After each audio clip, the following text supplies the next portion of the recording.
why wait and hold out in the hopes that rates drop? Like, if you're doing that, then you're not going to be able to succeed in this industry. That's just the quite honest truth. Sure, you can wait, but you're going to miss out on a lot of good opportunities out there that you're probably going to kick yourself for down the line.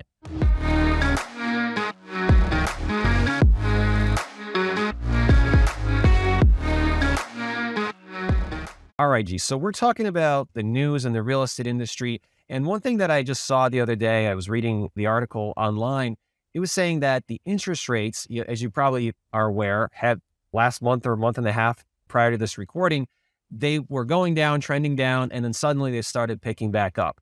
And so what this article, and I'll put it up on the screen, was saying was basically that we're seeing a downturn where real estate investors as well as single family owner occupiers are starting to shy away from purchasing again, where there's a little bit of a break where people kind of rush back in. But now, according to this article, we have rates that are at 6.32%, now going up to 6.75%. So what is your take on this? Are you seeing any impact in our local market? And do you think that interest rates are going to continue to be a thorn in both the investor side and homeowner side for the next year? Yeah, so I've definitely seen an impact on the aspect that, believe it or not, a lot of buyers right now, it's becoming a new norm. I think they realize that this is what rates are and they're kind of, they're used to it. And I think the one key phrase is you can marry the house, but you can date the rate. Right. So like, that's very true. So like down the line, like really what's happening today, like that's the cost of doing business. Unfortunately, the rates are what they are. If you want to get into the real estate game, you're going to have to deal with it. But down the line, if interest rates drop down again and they drop down significantly to where they were, which I don't know if it could happen again, but maybe it will, then you can refinance out. Right. And you can take advantage of those lower rates at that time. Why wait and hold out in the hopes that rates drop? Like if you're doing that, then you're not going to be able to succeed in this industry. That's just the quite honest truth. Sure, you can wait, but you're going to miss out on a lot of good opportunities out there that you're probably going to kick yourself for down the line because property values are just always going to continue to appreciate. From the standpoint of the market, there's a lack of inventory in our capital region right now, a serious lack of inventory. So when something hits the market right now, they still go for multiple offers, even with these higher interest rates, because buyers are actively buying. But what does that mean for a seller standpoint? Well, someone who's looking to replace that building after they sell it, it's tough for them to give up. Maybe they have a 3% interest rate right now on their loan. Maybe it was like, high 2 when things were like completely bonkers, or even if it was like 4%, they're in a position where, hey, like I'm going to sell this building. Sure, I can make a lot of money, but now I have to go ahead and replace it with something else. And I'm going to have to get stuck at a higher interest rate. I don't feel like doing that. I'm not going to sell. So that's why we're seeing a lack of inventory right now, because many people do not want to sell. Sure, you get your natural cases of death, divorce, whatever the situation may be, hard times that someone's falling on. And that's why they're listing their building. And that's where you're going to find a good deal. Yes, that can happen. But right now, naturally, our markets are at like here in the capital region, like the inventory is at like one of the all-time lows. Like it's hard to, like I'm dealing with a lot of buyers right now that we've been looking for the last 3 to 4 months, if not longer. And we can't find anything that's good quality, as far as good quality deals. Now, I just got back prior to this filming this podcast with you. We had access to an off-market deal. I think if you can find an agent in your market that has access to off-market real estate, like myself, and I'm not saying that as a plug, but I do get a ton of off-market deals here in the capital region from being in the trenches.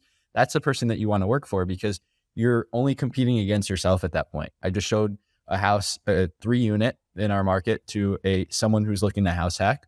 His name's Nick. I'll shout him out. He found me through my Instagram page and has been following along for the last several months.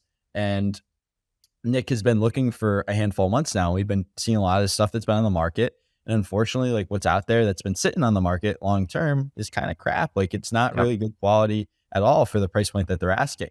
And a lot of these sellers still think that they can get what they are truly like hoping for in this market, which is unfortunately not the reality when it needs a lot of work. But for him, I texted him. It was like 3 days ago, one of our agents on our team, Dee, give Dee a shout out too. She found an off-market deal, 3-unit here close by to 2 other properties I actually own. And I said, Nick, like, let's go take a look at this. I really do think it would make for an awesome owner occupied situation for you. Today we went on the appointment and it was just me, Nick, and Dee and the owner. And there was no lines of people. No one else really knows about it other than maybe the other investors I pitched it to. But Nick is now having that opportunity to get this. I'd say it's a market value deal. Don't get me wrong by any means, but it's an awesome, awesome house hack for him in a solid location. It's going to appreciate over time. And he's basically going to live there for free. And for him, like that's invaluable. Like it's hard to find those types of deals. You just have to work with the right people. But ultimately right now, like for me and Nick searching, it was a tough last few months because there's no inventory and it's hard to find what someone wants. And even for myself, like for me as an investor right now, personally, it's hard for me to find good quality value add deals right now because there's not many to be had. You really have to get creative and dig deep. Yeah, I think we talked a little bit about earlier in the podcast about finding those off-market deals that have value add opportunities. But if you are maybe an owner occupier, you're looking at house hack, or you maybe don't have necessarily that need to do a BRRRR or that desire to kind of go all the way and kind of hit that home run. You're happy with doing something that maybe is market, but also doesn't go into a bidding war because there are no other people competing for that particular property. It's still worth it to try to, deal with us or deal with somebody like Giovanni on an off-market deal where we can bring you that kind of a deal. You get to see it firsthand. No one else is there. No one else is competing with you, and you can get that deal locked up. Whereas if it was on the market, maybe it would go $20,000 over asking price. Maybe there would be a bidding war. Maybe you end up walking away all disappointed and dejected about how tough this market is, which it really is. Yeah, absolutely. Yeah. And I think one thing that I'm noticing too is, we're getting back to like pre-COVID times, like back to like how the real estate market once was. And that's not a bad thing. Like the real estate market was awesome back then still. But seasonality in our market, at least here in upstate New York and the Northeast, is a real thing when it comes to the real estate market, right? When it comes to November timeframe all the way to really like March, right?